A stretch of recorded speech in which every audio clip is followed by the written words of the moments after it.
ఓం నమ శివాయ. నమో కాళభైరవాయ నమ. విధాత టీవీ ప్రేక్షకులు ప్రతి ఒక్కరూ సుఖ సంతోషాలతో ఉండాలని ఆ మహాకాళభైరవుణ్ణి రాజశ్యామలాదేవిని ప్రార్థిస్తూ మీ విశ్వసాయి గురూజీ. అందరికీ విజయదశమి శుభాకాంక్షలు.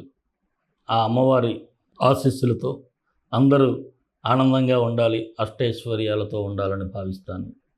ఆ మాత మీ అందరికీ ఆశీస్సులు ఇవ్వాలి. మరొక మాట ఏమిటంటే, నేను ఈ మధ్య చాలా కాలంగా బయటికి రావటం లేదు. చాలామంది అడుగుతున్నారు మన వాళ్ళు హైదరాబాద్ క్యాంప్ కోసం. నేను హైదరాబాద్లో అక్టోబర్ 7, 8, 9 తేదీల్లో నేను అవైలబుల్గా ఉంటాను. మీరు ఎవరైనా సరే నన్ను కలవాలనుకున్నా, లేదు మీ గృహంలోనే వాస్తు చూపించుకోవాలి అనుకున్నా, ఇటు జాతకం అటు సంఖ్యాశాస్త్రంతో పాటు వాస్తు కూడా చూపించుకోవాలి అనుకుంటే ముందుగానే మీరు అపాయింట్మెంట్ తీసుకోండి. స్క్రీన్ మీద స్క్రోల్ అవుతున్నటువంటి నెంబర్కి మీరు మెసేజ్ చేయండి. వెంటనే అపాయింట్మెంట్ తీసుకున్నట్లయితే నేను ఉండేది 3 రోజులే. అందువలన మీరు ఎవరైనా సరే మీ జాతక పరిశీలన కోసం కావచ్చు, అలాగే మీ నేమ్ కరెక్షన్ కోసం కావచ్చు, లేకపోతే మీ ఇంట్లో వాస్తు చూపించుకోవటానికి కావచ్చు. ఈ వాస్తులో జనరల్ వాస్తుతో పాటు జియోపతిక్ వాస్తు కూడా చూస్తాను. ఎందుకంటే ఎటువంటి కట్టడాన్ని కూడా కూల్చకుండా మన ఇంట్లో ప్రవేశిస్తున్నటువంటి నెగిటివ్ ఎనర్జీని బ్లాక్ చేయొచ్చు. దాన్ని కూడా మనం పరిశీలన చేసి అది బ్లాక్ చేసే మార్గాన్ని కూడా మీకు చెప్తాను. ముందుగానే మీరు అపాయింట్మెంట్ ఫిక్స్ చేసుకున్నట్లయితే మీకు నా యొక్క అవైలబిలిటీ ఉంటుంది. అలాగే మీకు అన్ని క్షుణ్ణంగా కూడా చూడగలుగుతాను. మరొక మాట ఏమిటంటే, ఎప్పట్లాగే మనం ముఖ్యంగా రేపు వచ్చేటువంటి అమావాస్యని మహాలయ అమావాస్య అంటారు. ఈ మహాలయ అమావాస్య రోజు పితృపక్షానికి శాంతి చేసుకుంటారు. వారి యొక్క ఆత్మశాంతికి, తద్వారా మన కర్మలను తొలగించుకోవడానికి, మనకి ఏదైనా అబ్స్ట్రక్షన్స్ వస్తే వారి ఆత్మ శాంతింప చేయటం ద్వారా కూడా వారి అనుగ్రహం కలుగుతుంది. అయితే దీనికి మనం ఎలా చేయాలి, ఏమిటి చేయాలి అంటే అనేక మంది అనేక రకాలుగా చెప్పచ్చు.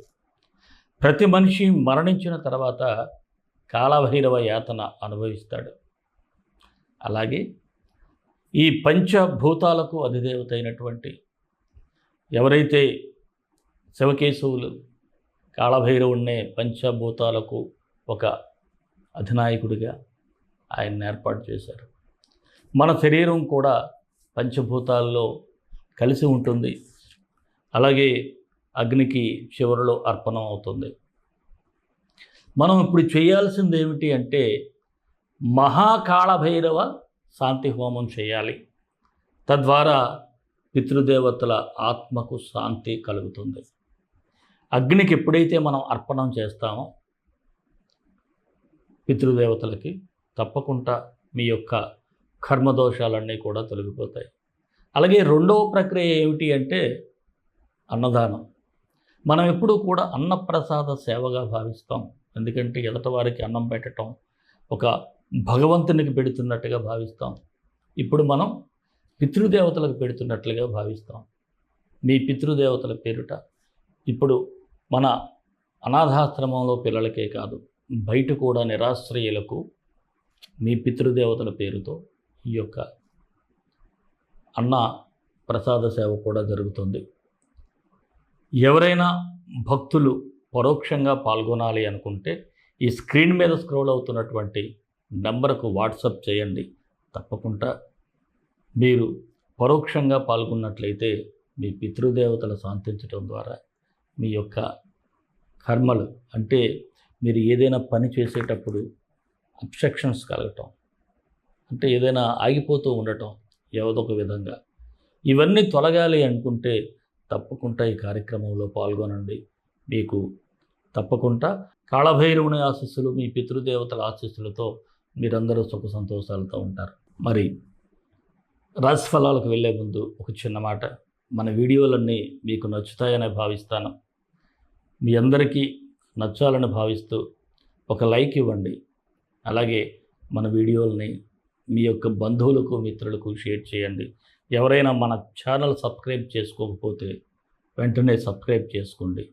మరి రాశిఫలాల్లోకి వెళ్ళిపోదాం. వృషభ రాశి అక్టోబర్ 1 నుంచి 15 వరకు ఈ వృషభ రాశి వారికి సలహాలు సూచనలు. ఈ రాశి వారికి అయితే కాస్త మిశ్రమ ఫలితాలు కనిపిస్తూ ఉన్నాయి. ముఖ్యంగా ఏదైనా ఒక పని చేసినట్లయితే చిత్తశుద్ధితో చేయండి. అన్నిటికంటే ముఖ్యం పనులను వాయిదా వేసేటువంటి ఆలోచన తగ్గించుకోవాలి. అంటే బద్ధకాన్ని విడిచిపెట్టాలి. ఎందుకంటే ఏదైనా ఒక పని మీరు అనుకుంటారు, తర్వాత ఆటోమేటిక్గా తర్వాత చేద్దాంలే అనేటువంటి పోస్ట్పోన్మెంట్ కనిపిస్తూ ఉంటుంది. ఇక ఆర్థిక విషయాల గురించి చూస్తే కొద్దిగా చికాకు అయితే కనిపిస్తూ ఉంది. కానీ ఏదో ఒక విధంగా సర్దుబాటు కూడా జరిగిపోతూ ఉంటుంది. కొద్దిగా మనసును ప్రశాంతంగా పెట్టుకొని ఆలోచించినట్లయితే అవకాశాలు కనిపిస్తూ ఉంటాయి. అలాగే ఏదైనా ఒక పని చేయాలి అనుకుంటే ఆ పని మీరు మనసులో అనుకున్న తర్వాత మీరు నలుగురికి చెప్పేస్తారు. చెప్పేయటం అంత మంచిది కాదు. పని పూర్తయ్యే వరకు కూడా దాన్ని బయటికి ఎక్స్పోజ్ చేయకండి. ఎప్పుడైతే మీరు ఎక్స్పోజ్ చేశారో అది కాస్త డిస్టర్బ్ అయ్యేటువంటి అవకాశాలు ఉన్నాయి. అందువలన ముందు మనసులో పెట్టుకొని అది కార్యరూపం దాల్చిన తర్వాత ఆ పని పూర్తయిన తర్వాత మీరు చెప్పినా చెప్పకపోయినా ఆటోమేటిక్గా నలుగురికి తెలుస్తుంది. అలాగే మొండు ధైర్యం మాత్రం మీలో చాలా వరకు ఉంటుంది. చాలా మొండు ధైర్యంతో ముందుకు వెళ్ళటం, సరేలే ఏదైతే అదే అవుతుంది, భగవంతుడు ఉన్నాడు అనేటువంటి ఆయన మీద భారం వేసి ముందుకు వెళ్తారు. చక్కగా మనం భక్తి శ్రద్ధలతో భగవంతుని ప్రార్థిస్తే తప్పకుండా ఆయన సహాయం అనేది అందుతుంది. అలాగే దూర ప్రయాణాలు చేసేటప్పుడు కాస్త జాగ్రత్తగా ఉండండి. అంటే తప్పనిసరి అయితే చేయాలి, కాకపోతే కొంత కేర్ తీసుకోవాలి. కేర్ తీసుకోకపోతే కాస్త వస్తువులు చిన్నపాటి ప్రమాదాలు జరిగేటువంటి సూచనలు ఉన్నాయి. అలాగే కొంతమందికి ఒక ఈజీ మనీ రావాలనో లేకపోతే ఒక జూదం కానీ ఆన్లైన్ గేమ్స్ కానీ ఇలాంటివి డబ్బులు పెట్టేస్తూ ఉంటారు. అందులో దసరా కదా, కాస్త హుషారుగా ఉంటుంది వ్యవహారం. కొద్దిగా మీరు అందులో పెట్టినట్లయితే మొత్తం క్షవరం అయిపోతుంది. జాగ్రత్త. గృహ నిర్మాణ ప్రయత్నాలు చేసేవారికైతే కాస్త పనులు సాఫీగా సాగిపోతూ ఉంటాయి. అలాగే ఎవరైనా సరే తాకట్టు పెట్టినటువంటి విలువైనటువంటి బంగారు ఆభరణాలు కానీ ఇంకేదైనా సరే విడిపించుకునే ప్రయత్నం చేస్తారు. అవకాశాలు కూడా ఎక్కువగా ఉన్నాయి. ఇక కోర్టుకు సంబంధించినటువంటి విషయాల్లో మాత్రం ఆలోచించి అడుగులు వేయటం చాలా మంచిది. తొందరపాటు నిర్ణయాలు అయితే అంత మంచిది కాదు. పెద్దల సలహాలను కూడా పాటించాల్సినటువంటి అవసరం అయితే ఉంది. అలాగే ఏదైనా ఒక గ్యాసిప్స్ వార్త ఉందనుకోండి, తొందరపడి నమ్మేసి సపోజ్ ఏదైనా సోషల్ మీడియాలో ఏదైనా ఒక వార్త వచ్చింది, పొరపాటున మీరు కిందన కామెంట్స్ పెట్టేయకండి. అది ఎంతవరకు నిజమో తెలుసుకోవాలి ముందు. అంతే తప్ప ఒక గ్యాసిప్ వార్తను నమ్మేయటం, లేకపోతే మీరు నమ్మి పొరబడి కొన్ని వాటిల్లో అంటే కొన్ని విషయాల్లో కూడా, ఎందుకంటే మనం చూస్తూ ఉంటాం డబ్బులు పెట్టుబడి పెట్టేయటం, ఏదో ఈజీగా వస్తాయని చెప్పి అలాంటివి నమ్మొద్దు. ఏది కూడా మీరు చాలా జాగ్రత్తగా ఉండండి. అలాగే స్త్రీలతో కూడా మాట్లాడేటప్పుడు కాస్త నిదానంగా మాట్లాడండి.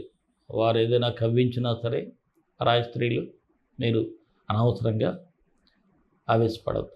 తర్వాత మీకు క్షవరం అయిపోద్ది.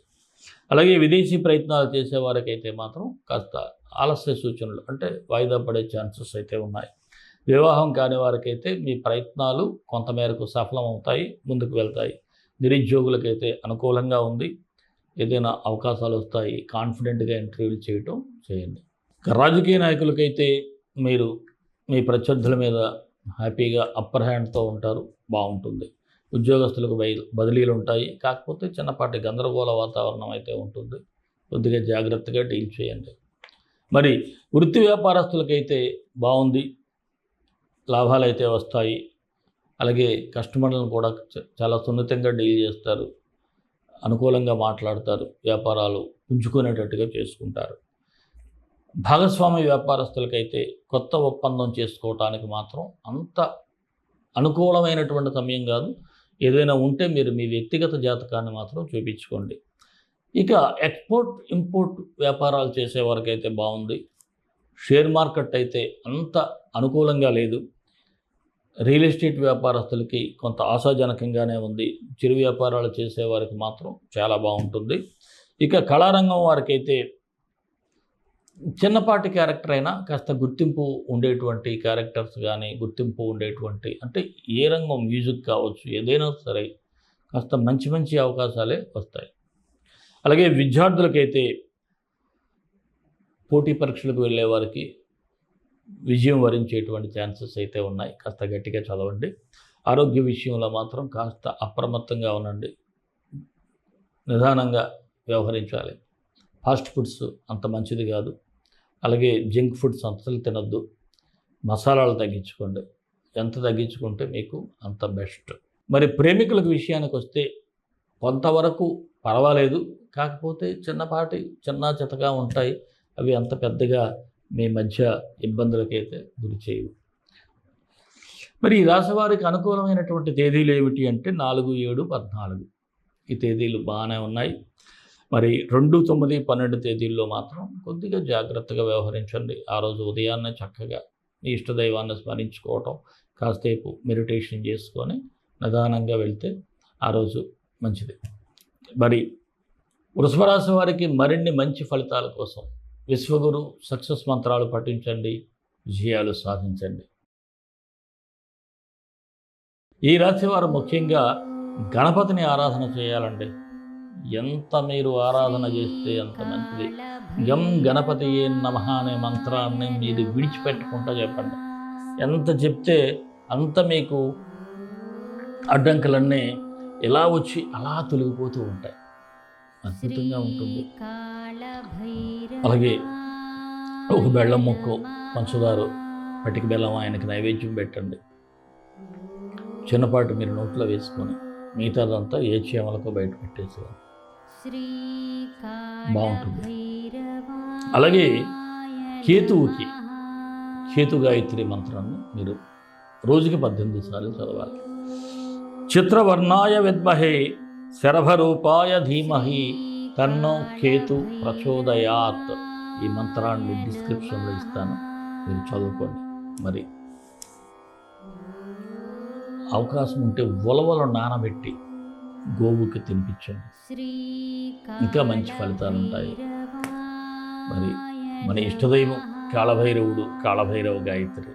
కాళాయ విద్మహే కాళాతీతాయ ధీమహి తన్నో కాళభైరవ ప్రచోదయాత్. సర్వే జనా సుఖినో భవంతు, లోకా సమస్తా సుఖినో భవంతు. దేశం కోసం, ధర్మం కోసం, భారతీయ సంస్కృతి విలువల కోసం పాటుపడదాం. స్వస్తి.